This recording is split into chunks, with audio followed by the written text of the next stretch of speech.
જો કોઈ મહિલા વિધવા પેન્શન યોજનાનો લાભ લઈ રહી હોય તો આ વિડીયો જરૂરથી જોજો, કારણ કે સરકારે આ યોજનાનો આગામી લાભ ચાલુ રાખવા માટે કેટલાક નિયમોમાં ફેરફાર કર્યો છે. સરકાર હવે લાભાર્થી હયાત છે કે નહીં તેની ખાતરી કરવા માટે ઈ-કેવાયસી કરાવી રહી છે. જે લાભાર્થીની ઈ-કેવાયસી નહીં થાય તેને આગામી લાભ મળવામાં મુશ્કેલી પડી શકે છે. ઈ-કેવાયસી ફરજિયાત કરી લેજો. ઈ-કેવાયસી તમે ઘરે બેઠા તમારા મોબાઈલથી માત્ર 5 મિનિટમાં કરી શકો છો. ઈ-કેવાયસી કરવા માટે પ્લે સ્ટોર પરથી 2 એપ્લિકેશન ઇન્સ્ટોલ કરવાની છે: બેનિફિશરી સત્યાપન એપ અને આધાર ફેસ આરડી એપ.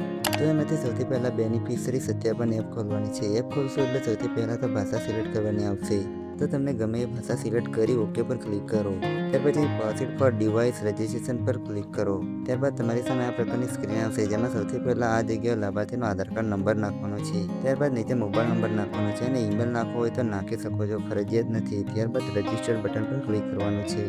ત્યારબાદ મોબાઈલ નંબર પર ઓટીપી આવ્યો હશે તે અહીં દાખલ કરવાનું છે અને ત્યાર પછી સબમિટ બટન પર ક્લિક કરવાનું છે. ત્યારબાદ તમારી સામે આ પ્રકારની સ્ક્રીન આવશે, જ્યાં આ જગ્યા લાભાર્થીના આધાર કાર્ડમાં જે રીતના નામ હોય તે રીતના નામ લખવાનું છે. ત્યારબાદ આ જગ્યાએ 2 ઓપ્શન જોવા મળશે, જેમાંથી આપણે સેલ્ફ એન્ડ ફેમિલી વાળો ઓપ્શન સિલેક્ટ કરવાનો છે. ત્યાર પછી આ જગ્યાએ ટીક માર્ક કરી દેવાનું છે અને સ્કેન બટન પર ક્લિક કરવાનું છે. ત્યારબાદ આધાર ફેસ આરડી એપ ખુલશે અને આ રીતના પ્રોસેસિંગ થશે. ત્યારબાદ લાભાર્થીનું ફેસ સ્કેન કરવાનું છે. ફેસ સ્કેન થયા પછી અહીં ઓકે પર ક્લિક કરવાનું છે.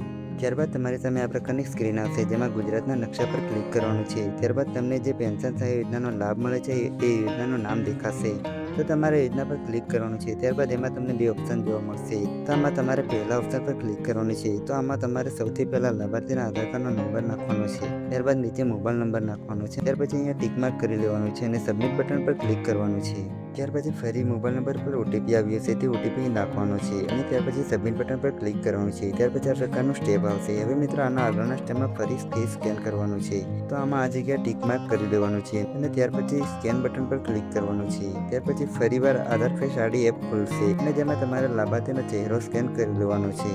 એ સ્કેન થઈ ગયા પછી તમારું કેવાયસી થઈ જશે અને આ રીતના લાભાર્થીના વ્યક્તિગત માહિતી આવી જશે અને મોબાઈલ નંબર પર મેસેજ પણ આવી જશે.